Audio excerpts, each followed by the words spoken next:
Hola, saludos desde el oeste de la isla de Montreal, esto es de sur a norte, Hispanoamérica, según las noticias publicadas entre el lunes 8 y el viernes 12 de diciembre de 2025. Comencemos con los países que limitan con el Atlántico Sur. Argentina inauguró el domingo el Museo del Mate, con más de 10.000 objetos o recipientes para mate, la tradicional infusión del Río de la Plata, y la agencia Xinhua recordó que los argentinos consumen un promedio de 6 kilos de yerba mate al año. Ese mismo fin de semana, Argentina presentó 6 de los 24 aviones F-16 que le compró a Dinamarca en 2024, con un vuelo rasante sobre Buenos Aires, como mostró CNN. Deutsche Welle, por su parte, comentó que el presidente de Argentina, Javier Milei, viajaría a Noruega para presenciar la entrega del Premio Nobel de la Paz a la líder opositora venezolana María Corina Machado. La misma casa de noticias informó que la justicia de Argentina allanó esta semana la sede de la Asociación de Fútbol Argentino y de varios clubes en el marco de una investigación a una financiera por supuesto lavado de dinero. En el plano económico, la agencia Xinhua resaltó que el gobierno de Argentina redujo en la semana los derechos de exportación de granos, que las ventas minoristas de las pequeñas y medianas empresas cayeron alrededor de 4% y que el gobierno anunció la colocación de un bono en el mercado financiero con la esperanza de captar $1.000 millones. Xinhua también reportó sobre el más enérgico rechazo del gobierno argentino a la inversión petrolera en las Malvinas, anunciada por una asociación empresarial británica e israelí. En Uruguay, el presidente Yamandu Orsi dijo que seguirá con su revolución de las cosas simples, transformaciones prácticas como un trámite que se simplifica, una beca que llega a tiempo, una espera en la salud que se reduce, o una coordinación que evita que el Estado se pise a sí mismo, según citó la agencia Xinhua. Prensa Latina, por su parte, informó que la ministra de Defensa, Sandra Lasso, argumentó en el Poder Legislativo uruguayo las irregularidades que motivaron la denuncia por estafa del gobierno uruguayo contra el astillero español Cardama, encargado por el anterior régimen de construir 2 patrullas navales. Prensa Latina también informó que en la semana que Uruguay reanudó la generación de electricidad a partir de gas natural procedente de Argentina. Finalmente, la agencia Xinhua dijo que el gobierno de Uruguay destacó la aprobación por amplia mayoría legislativa del presupuesto quinquenal que regirá durante la administración de Yamandu Orsi. Ahora subamos por los países mediterráneos. En Paraguay, el gobierno del presidente Santiago Peña y el gobierno de Argentina reactivaron la Comisión Mixta Técnica Ejecutiva para mantener la navegabilidad del tramo compartido del río Paraguay, según informó la agencia Xinhua. En Bolivia, la Fiscalía acusó por delitos de corrupción al ex jefe de la petrolera estatal Armin Dorgatén y otros 5 gerentes, luego de que la semana pasada allanara las oficinas corporativas y recogiera evidencias, según reportó Deutsche Welle. Esta semana, el gobierno de Bolivia anunció que este 2026 transferirá la mitad de los recursos administrados por el nivel central hacia gobernaciones y municipios, en un intento por desmontar el histórico centralismo, como explicó la agencia Xinhua. Deutsche Welle también resaltó que los gobiernos de Israel y Bolivia restablecieron sus relaciones diplomáticas interrumpidas hace 2 años por la guerra de la Franja de Gaza. Xinhua también informó que la Asamblea Legislativa Plurinacional de Bolivia autorizó el funcionamiento del Tribunal Constitucional Plurinacional, que actualmente se encuentra sin quórum debido al cese de 5 magistrados autoprorrogados. Y varios medios informaron que arrestaron al expresidente de Bolivia, Luis Arce, en la ciudad de La Paz y le espera un juicio por corrupción. Ahora recorramos la costa del Pacífico. En Chile, el payaso Tachuela Grande celebró que la UNESCO considerara al circo de tradición familiar de Chile como patrimonio cultural inmaterial de la humanidad y dijo que es un homenaje a décadas y décadas de trabajo y pasión de todos los heroicos y heroicas circenses que lograron que este circo tenga 200 años de vida, según reportó la agencia Xinhua. Xinhua también dio cobertura al último debate presidencial en Chile entre la candidata izquierdista Janet Jara y el ultraderechista José Antonio Kast, y donde ambos prometieron fuertes medidas para paliar la inmigración ilegal y que renunciarían a sus respectivos partidos de ganar las elecciones el próximo domingo 14 de diciembre. Y Deutsche Welle explicó que el favorito para ganar esas elecciones es el candidato de extrema derecha José Antonio Kast y que él prometió al cierre de su campaña un shock de esperanza tras años de caos, desorden e inseguridad. Deutsche Welle también recordó que, aunque Chile es uno de los países más seguros de la región, el crimen y la violencia son la mayor preocupación de la población, junto con la inmigración irregular, y que Kast prometió combatir el crimen a través de la detención y expulsión de casi 340.000 migrantes indocumentados, levantar un muro en la frontera con Bolivia, abrir una zanja fronteriza y desplegar 3.000 militares para frenar los ingresos de migrantes. En el Perú, la agencia Xinhua resaltó que los ciudadanos participaron el fin de semana en una jornada de donación voluntaria de sangre realizada en la ciudad de Lima y explicó que solo el 20% de la sangre donada en el país provino de donación altruista, una cifra que todavía se considera insuficiente. Xinhua también resaltó que el presidente de Perú, José Gerí, aseguró en la semana que su gobierno dejará el camino despejado para que el país sudamericano avance hacia el progreso. Prensa Latina, por su parte, citó al analista peruano Óscar Vidarte, quien consideró preocupante que el gobierno se niegue a otorgar salvoconductos a procesados o sentenciados por tribunales, en referencia al caso de la ex primera ministra Betsy Chávez, asilada en la Embajada de México desde el 3 de noviembre último.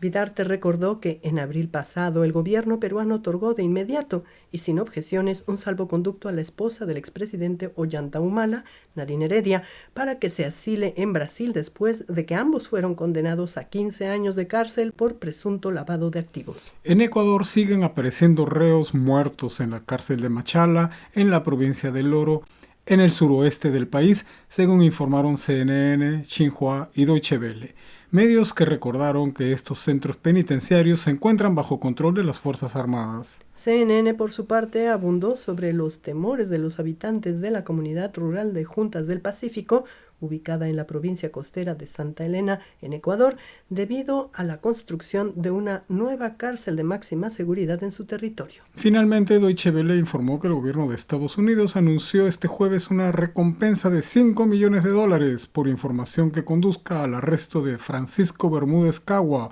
uno de los líderes de la banda criminal ecuatoriana Los Choneros. Y llegamos al norte amazónico. En Venezuela falleció el opositor, exgobernador y exalcalde Alfredo Díaz, quien se encontraba preso desde noviembre de 2024 al considerar fraudulentos los comicios que le dieron reelección a Nicolás Maduro. Y el gobierno de Estados Unidos aprovechó para denunciar al régimen venezolano, según informó Deutsche Welle. El gobierno de Venezuela agradeció el apoyo de la República Islámica de Irán ante las amenazas externas injustificadas y Nicolás Maduro conversó por vía telefónica con su homólogo turco Recep Tayyip Erdogan, según informó la agencia Xinhua. Deutsche Welle también informó que el joropo de Venezuela, un género tradicional de influencias indígenas, africanas y europeas que fusiona música, canto y baile, fue declarado Patrimonio Cultural Inmaterial de la Humanidad por UNESCO. Xinhua agregó que el gobierno de Venezuela recibió el respaldo de Rusia ante el creciente intervencionismo estadounidense en el Caribe, según informó el canciller Iván Gil.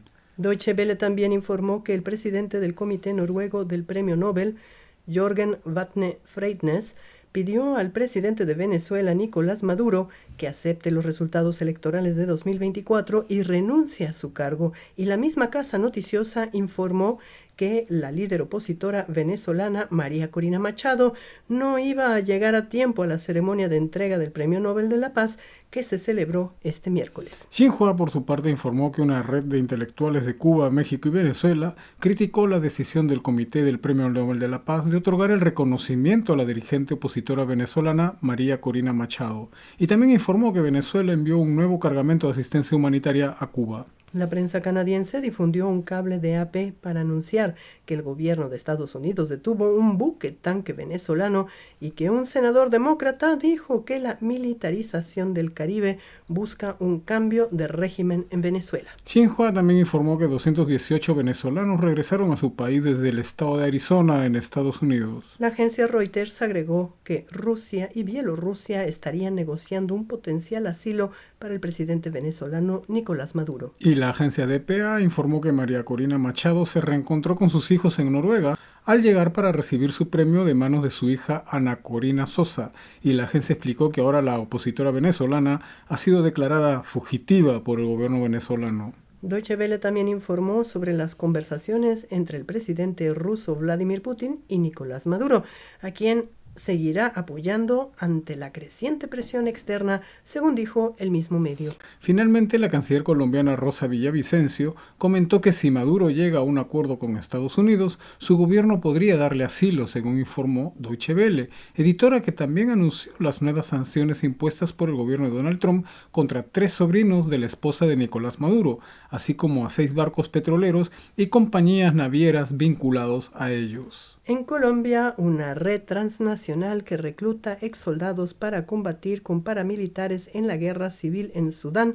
recibió sanciones de Estados Unidos, según informó Deutsche Welle. Deutsche Welle también informó que el Congreso de Colombia desestimó una propuesta de reforma tributaria del presidente Gustavo Petro, con la que el mandatario aspiraba a recaudar unos $4.000 millones a través de mayores impuestos para los más ricos y para compañías extranjeras que operan en Colombia. Y varios medios informaron que Donald Trump dijo que Colombia puede seguir los pasos de Venezuela en su política exterior. La agencia Xinhua, por su parte, dijo que el presidente colombiano Gustavo Petro aseguró ante su Consejo de Ministros que su homólogo estadounidense Donald Trump no conoce los grandes esfuerzos que su gobierno realiza para combatir al narcotráfico. La misma agencia informó que el presidente de Colombia, Gustavo Petro, exigió a la Fiscalía que investigue si los cuerpos encontrados en playas del Caribe colombiano corresponden a víctimas de los recientes bombardeos realizados por Estados Unidos contra lanchas presuntamente cargadas con material ilícito.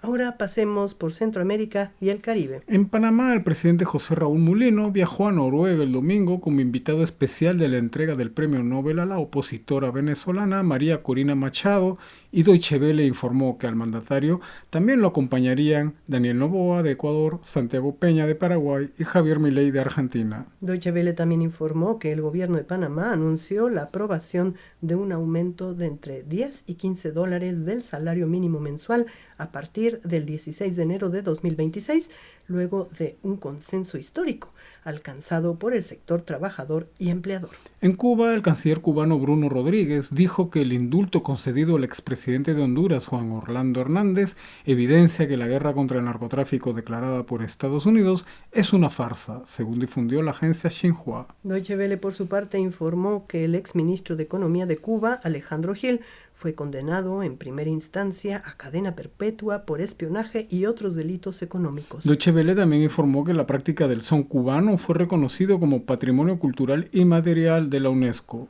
En Puerto Rico, CNN informó en la semana sobre las diferentes posturas entre sus residentes por la presencia de la Marina de Estados Unidos en algunas de las costas de la isla y la utilización de algunos de sus aeropuertos como parte de una iniciativa liderada por el presidente Donald Trump para combatir los cárteles de la droga en el Mar Caribe. En Nicaragua, el copresidente Daniel Ortega rechazó esta semana las operaciones militares en el Mar Caribe, según informó la agencia Xinhua. Y Deutsche Welle anunció que Estados Unidos empezará a aplicar aranceles a partir del año que viene contra Nicaragua, a causa de sus políticas económicas y comerciales y por los abusos a los derechos laborales. En Honduras, el gobernante Partido Libertad y Refundación no reconoce las elecciones generales del pasado 30 de noviembre por la supuesta injerencia y coacción del presidente de Estados Unidos, Donald Trump, y convocó a movilizaciones, según informó Deutsche Welle. La agencia Xinhua informó que el conteo preliminar de las elecciones se encuentra paralizado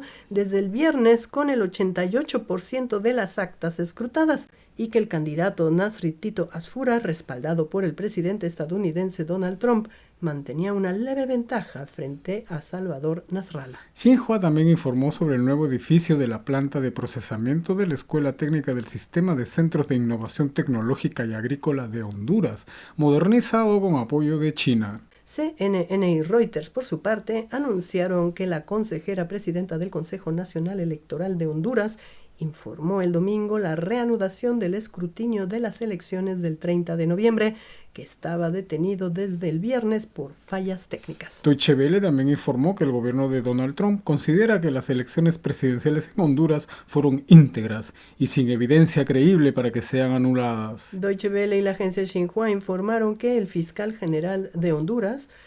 Joel Zelaya, pidió a los organismos de seguridad nacional y a la Interpol ejecutar una orden de captura contra el expresidente Juan Orlando Hernández, indultado la semana pasada por el presidente de Estados Unidos, Donald Trump. CNN y Xinhua dijeron que la presidenta de Honduras, Xiomara Castro, acusó al presidente de Estados Unidos, Donald Trump, de interferir en las elecciones del país y que denunció una adulteración de los resultados. Por su parte, la misión de observación electoral de la Organización de Estados Americanos en Honduras rechazó el miércoles cualquier convocatoria a alterar el orden público que pueda comprometer las etapas restantes del proceso electoral, según informó Deutsche Welle. El expresidente de Honduras, Manuel Zelaya, pidió anular los recientes comicios, según dijo la agencia Xinhua. Deutsche Welle agregó que el Parlamento de Honduras condenó este miércoles la injerencia del presidente de Estados Unidos, Donald Trump, en las elecciones generales del pasado 30 de noviembre y CNN culminó la semana diciendo que los hondureños continúan a la espera de conocer los resultados definitivos de las elecciones y que Salvador Narrala, candidato del Partido Liberal, además de denunciar fraude, pidió un recuento voto por voto. En El Salvador, un grupo de militares será enjuiciado por la masacre de casi 1,000 civiles en 1981, según informó Deutsche Welle. La agencia Xinhua informó sobre la inscripción de la Cofradía de las Flores y las Palmas de Panchimalco, localidad del sur de la capital San Salvador, en la lista representativa del Patrimonio Cultural Inmaterial de la Humanidad de la UNESCO, una tradición ancestral de la comunidad indígena local vinculada a la llegada de la época de lluvias y a la celebración en honor de la Virgen María. Y Deutsche Welle agregó que el presidente de El Salvador, Nayib Bukele, y el multimillonario Elon Musk anunciaron el jueves una alianza para el uso de Grok, la inteligencia artificial de la red social X, en las escuelas públicas del país. Deutsche Welle explicó que Grok y Grokipedia, la enciclopedia en línea de Musk generada por inteligencia artificial, fueron cuestionadas en países como Francia por afirmaciones negacionistas sobre el campo de exterminio nazi de Auschwitz, mientras que un estudio de investigadores estadounidenses identificó en Grokipedia miles de citas de fuentes cuestionables y problemáticas. Y llegamos al norte. En México, las decisiones para invertir en 2026 dependerán del curso que tome la revisión del Acuerdo de Libre Comercio para América del Norte, según informó la agencia Xinhua, citando al economista en jefe del Citi México, Julio Ruiz. La presidenta de México, Claudia Sheinbaum, reafirmó hoy que su país nunca aceptaría una intervención extranjera ante la insistencia de Donald Trump en combatir contra los cárteles de la droga en territorio mexicano, según informó Prensa Latina. Prensa Latina también informó que México recibió más de 152,000 personas deportadas por Estados Unidos desde el inicio de la administración del mandatario norteamericano Donald Trump. Y la prensa canadiense difundió un cable de AP para informar que el Congreso mexicano aprobó el miércoles la imposición de tarifas a más de 1,400 productos importados de China y otros países. Finalmente, CNN informó que la UNESCO inscribió la representación de la Pasión, Muerte y Resurrección de Cristo de Iztapalapa en la lista representativa del Patrimonio Cultural y Material de la Humanidad. En Estados Unidos, el Servicio de Inmigración y Aduanas detuvo a más de 75,000 personas sin historial penal en redadas migratorias en los 9 primeros meses del gobierno de Donald Trump, y la nacionalidad más común era la mexicana, seguidos por guatemaltecos y hondureños, según informó Deutsche Welle. Deutsche Welle también informó que la demócrata Aileen Higgins se convirtió este martes en la nueva alcaldesa de Miami al derrotar en la segunda vuelta al republicano Emilio González, quien era respaldado por el presidente Donald Trump. Deutsche Welle explicó que Higgins se convirtió en la primera mujer y la primera persona no hispana en llegar a la alcaldía de Miami, además de ser la primera demócrata elegida en 24 años en un municipio históricamente dominado por republicanos y cubanoamericanos. Y finalizamos con el dato de la semana. La ONU criticó la apatía mundial ante el sufrimiento, el sector de ayuda y el desarrollo, tras sufrir un duro golpe por la política externa de Donald Trump, que recortó los fondos. Tom Fletcher, responsable de asuntos humanitarios de la ONU, dijo, según información de Deutsche Welle, que el mundo gastó casi 3,000 millones de dólares en defensa el año pasado, en armas y municiones, y que la ONU solo pide un poco más del 1% de esa cantidad. Bueno, amigas y amigos, esto fue de sur a norte. Desde la isla de Montreal les deseamos una estupenda semana y nos despedimos. Hasta la próxima.